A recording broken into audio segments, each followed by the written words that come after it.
অনেকে দেখি ক্ষমতাসীন দলের পাঁচাটা কুকুররা অনেক ধরনের কথা বলে, অনেক ধরনের বক্তব্য দেয়। এই বক্তব্য বাস্তবে তো নাই, কল্পনা, এগুলো সত্য না। আসসালামু আলাইকুম।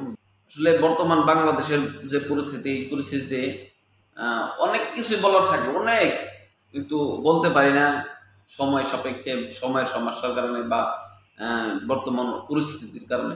কিন্তু দেখেন, বর্তমান বাংলাদেশের যে অবস্থাটা, সেটা আমরা সবাই জানি যে কোটা আন্দোলন নিয়ে যে সমস্যাটা তৈরি হয়েছিল, আন্দোলনটা তৈরি হয়েছিল, সেটাকে বিরাট আকার ধারণ করেছে।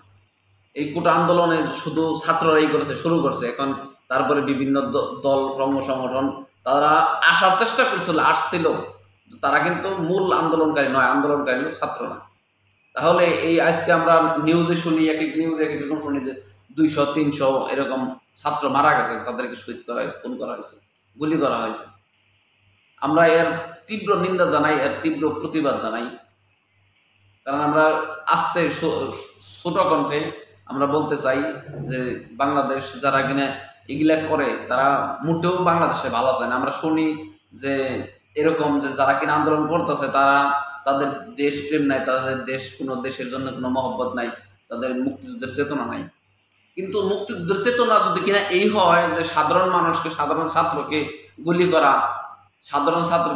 হত্যা করা, যদি কিনা এটাই মুক্তিযুদ্ধ হয়, আর যদি কিনা যে অন্যায়ের পক্ষে যাওয়া যদি কিনা মুক্তিযুদ্ধ হয়, তাহলে তো এই মুক্তিযুদ্ধের দরকার নাই।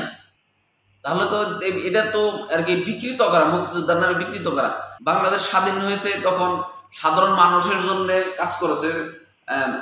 বঙ্গবন্ধু শেখ মুজিবুর রহমান একটা ভাষণ দিয়েছিলেন যে রক্ত যখন দিয়েছি, রক্ত আরো দেব, এদেশে মাটি মানুষকে মুক্ত করে ছাড়বো ইনশাল্লাহ। আর বর্তমান পরিস্থিতিতে বাংলাদেশের বেশিরভাগই ক্ষমতাসীন দলের মানুষ, তাদের স্লোগান শুধু চেঞ্জ হয়ে গেছে এরকম যে রক্ত যখন নিয়েছি, রক্ত আরো নেব, এদেশের মানুষকে ধ্বংস করে ছাড়বো ইনশাল্লাহ, এরকম আর কি তাদের চিন্তা ভাবনা হইতে পারে।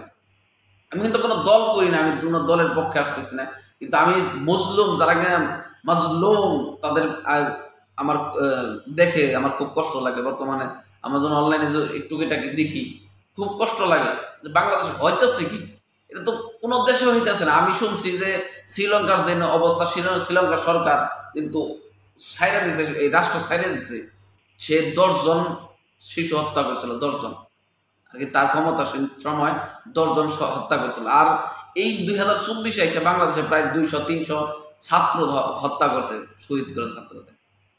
তারপরও তাদের কোনো করা না।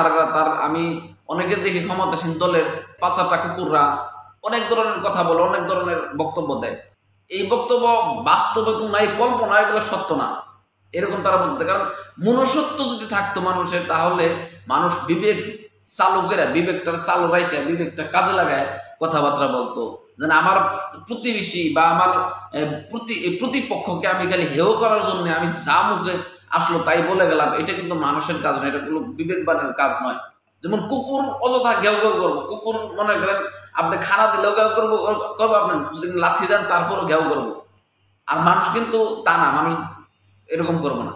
তো এরকম কুকুর অনেক আছে বাংলাদেশে, আমি অনলাইনে দেখি, তাদেরকে আর কি বলবো, এরকম কুকুর অযথাই ঘেউ ঘেউ করে, তাদের কোনো যুক্তি নাই, তর্ক নাই আর কি। আপনি সাধারণ একটা পাগল যদি কিনা ভিডিওগুলো শুনে দেখে, তাহলে বলবো এরা কুকুর। আর কুকুরের উৎপাত একটু বেশি চলতেছে বাংলাদেশে, ঠিক আছে, কিছুই বলার নাই। তো সবাই যারা কিনা দেশে আছেন, দেশে থেকে যদি কিনা আমার ভিডিওটা কেউ শুনেন, দেখেন, তাহলে সবাই সাবধানে থাকবেন। যদি কিনা কেউ আন্দোলনের মধ্যে জড়িত থাকেন, তাহলে তারা সাথে থাকবেন এবং ভালোভাবে থাকবেন, আর সবাই সেফলি থাকবেন। আর সবাই বাংলাদেশের জন্য দোয়া করবেন, বাংলাদেশের অবস্থা জানি ভালো হয়। আর বাংলাদেশে যারা কিনা অত্যাচার করতেছে, জুলুম করতেছে, আল্লাহ পাক তাদেরকে জানি হেদায়েত দান করেন, এবং হেদায়েত যদি তাদের নসিবে না থাকে, আল্লাহ পাক তাদেরকে ধ্বংস করে দেয়। আর আমরা যারা কিনা প্রবাসে আছি, সবাই আমরা জানি আমরা কাজ না করলে আমাদের চলবে না, আমরা কাজ করতে হবে। সবাই মন মেজাজ ঠান্ডা করে কাজ করবেন, আর কাজের দিকে ধ্যান রাখবেন। আপনার কাজ যদি কিনা অন্যদিকে ধ্যান যায়, তাহলে অ্যাক্সিডেন্ট হতে পারে। তো সবাই ভালো থাকবেন, সুস্থ থাকবেন, আল্লাহ পাকের কাছে এই কামনা করে বিদায় নিচ্ছি। আসসালামু আলাইকুম ওয়া রাহমাতুল্লাহি ওয়া বারাকাতুহু।